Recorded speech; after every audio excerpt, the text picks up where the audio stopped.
Olha, hoje a gente vai fundo em um dos romances psicológicos mais densos e impactantes que já foram escritos. Crime e Castigo, do mestre Fyodor Dostoiévski. E essa frase é basicamente a chave que destranca a mente do nosso protagonista. Porque veja bem, a história aqui não é sobre um assassinato qualquer, um crime comum. É sobre um crime filosófico, uma ideia perigosa que toma forma. E a nossa jornada começa na São Petersburgo do século XIX. Imagina só, uma cidade que sufoca, um cenário que parece tão doente, tão febril quanto a própria mente que a gente está prestes a explorar. Então, de quem é essa mente, afinal? Bom, vamos conhecer Rodion Raskolnikov. A gente precisa entender o que exatamente leva esse cara pro fundo do poço, pro abismo. Ele é um jovem, um cara brilhante de verdade, mas ao mesmo tempo completamente sem grana, sem recursos. Ele mora num sótão minúsculo, sabe? Esmagado pelas dívidas e por aquela sensação horrível, avassaladora de fracasso. E o que faltava para ele explodir? Bom, o estopim é quando ele descobre que a irmã dele, a Dunya, que ele ama tanto, está se sacrificando. Ela vai se casar com um homem que ela despreza e tudo isso para ajudar ele. Esse ato de desespero dela simplesmente joga a sensação de impotência dele lá para cima num nível que se torna insuportável. Então, se sentindo completamente encurralado pela vida, o Raskolnikov ele não busca uma saída, ele cria uma. Ele desenvolve uma teoria perigosíssima, para justificar um ato que, bom, para qualquer outra pessoa, seria simplesmente impensável. A lógica dele é o seguinte: a humanidade se divide em duas.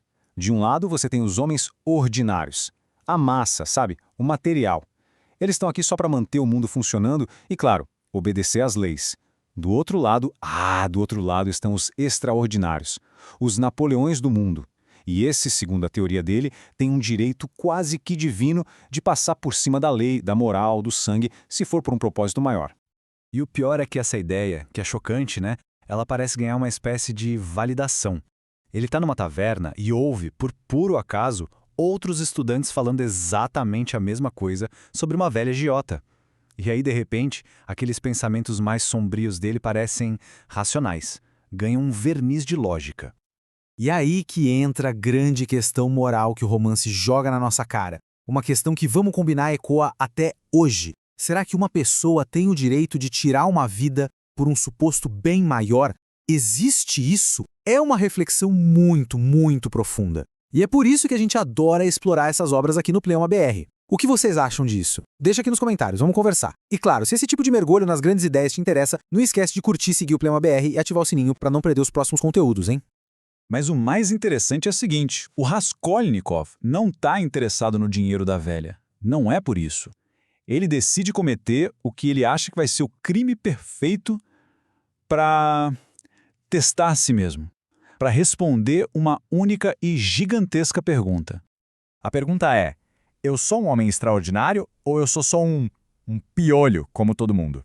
E aí, uma série de coincidências que parecem até coisa do destino começam a se alinhar. Tudo se encaixa perfeitamente, quase como um sinal, selando a decisão dele de ir até o fim com o plano. E ele se move num estado febril, sabe, quase como se estivesse sonhando. Ele se sente arrastado por uma força que parece estar completamente fora do controle dele. Uma força externa, maior que a própria vontade.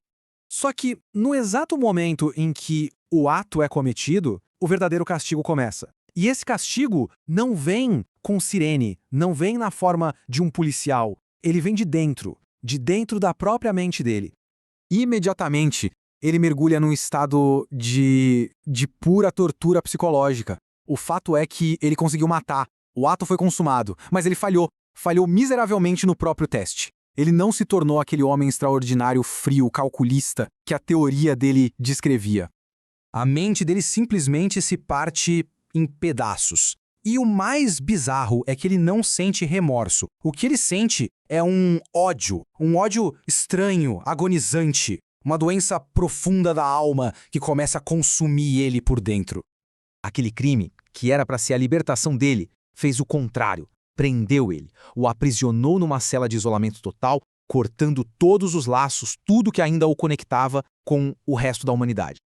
Então, fica a pergunta: existe alguma saída desse abismo?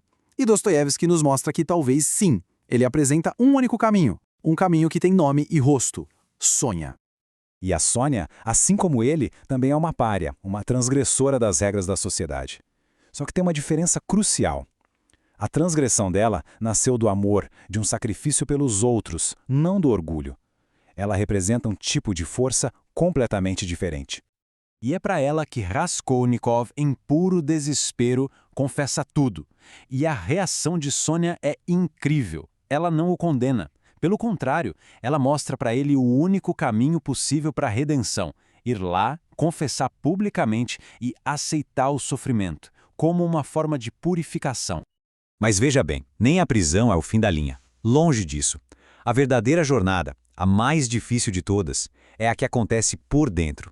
É a jornada de aprender a aceitar a própria culpa e, quem sabe, enxergar a possibilidade de uma vida nova.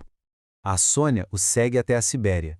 E é lá, no meio do nada, segurando a mão dela, que todo aquele orgulho intelectual dele finalmente se quebra. E aí sim, se abre um espaço para uma conexão humana de verdade, genuína. E isso, olha, isso ilustra de um jeito brilhante a mensagem central do livro.